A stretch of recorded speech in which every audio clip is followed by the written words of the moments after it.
Hey guys, what is up? This is Matthew Davis, me once again, continuing on with the Last of Us TV series with episode 6. And in this episode, we follow as Joel and Ellie go so Joel can reunite with Tommy.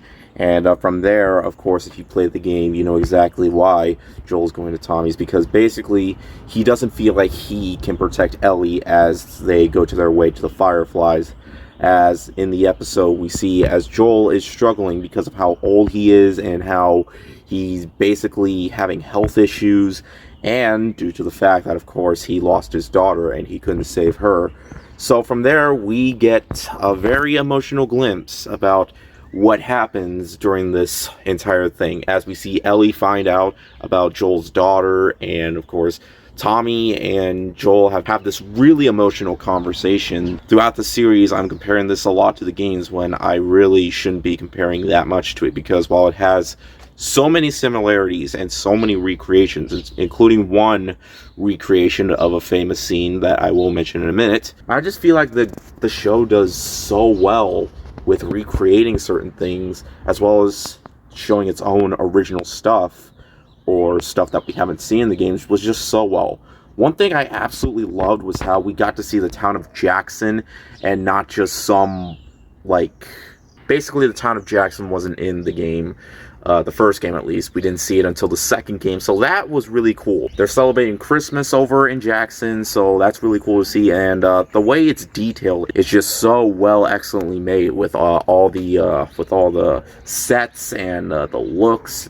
It's outstanding. Now, of course, like I mentioned before, this episode is far more deep and it's far more emotional, so don't expect a whole lot of action, even though there was action in this scenario that was in the game, but really, there's only one action scene. Well, brief, but it's really gonna tug at your heartstrings, and just seeing Joel really struggle to just try and keep Ellie alive and try to keep her safe, because throughout each episode, Joel and Ellie's relationship becomes stronger, and Ellie's relationship with Joel becomes stronger after finding out that, of course, Joel lost his daughter. So it's really engaging to see characters both sides of the episode, where we see Maria tell Ellie about Joel's daughter, and of course Joel talking to his brother. It's all very engaging and it really sets the mood. And of course, performances. I feel like with each episode, the performances from Pedro Pascal and Bella Ramsey just get better with each episode. I mean, they're really giving it all. And when it comes to that one scene that's recreated, the part where, of course, Joel and Ellie talk about loss in the one house, and how Ellie just apologizes about the loss of his daughter. They basically almost have the same lines as there was in the game, but I just feel like they just made this scene just so deep in live action form rather than in CG form, because it's just as powerful in this just as much as it was in the game, because it really hits you deep, especially if you haven't played the game before, which of course I highly recommend if you're loving this series. And when it comes to Joel and Ellie just continuing on with their journey, because of course if you have played the game, then you know exactly where most of it's headed, but there are of course the changes that I mentioned before. And there is one change towards the end of the episode where Joel gets injured in a different way. I will say that's kind of the one change that I kind of am a little iffy on, because it was far more disturbing when Joel got injured in the game. But here, I just feel like it was just almost out of nowhere, because Joel falls and gets impaled. But in the episode, Joel just gets hit with the stump of a broken bat that some guy just was about to hit him with, and he just takes that broken bat and just impales him with it. That's kind of the one change that I didn't really feel like worked as much, because Joel had to escape as he was injured, because it was in the building, and this scene was taken outside. It's one of the rare changes that I didn't really feel worked as much as in the games, but that's only one of them. Most of them I felt like worked.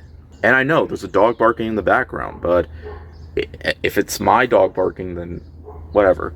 Bottom line is, this is still a fantastic episode. I absolutely love what they've been doing with this series. As it's been going on, I feel like it just gets better with each time Joel and Ellie are on screen. Their performances are even more better than even the first time we saw them, because they were already great from the start. And I just feel like with each episode, they just keep getting better and better. It's another very deep episode, and I cannot wait to see where it goes, because it ends on a cliffhanger where Joel just passes out and Ellie has no idea what to do.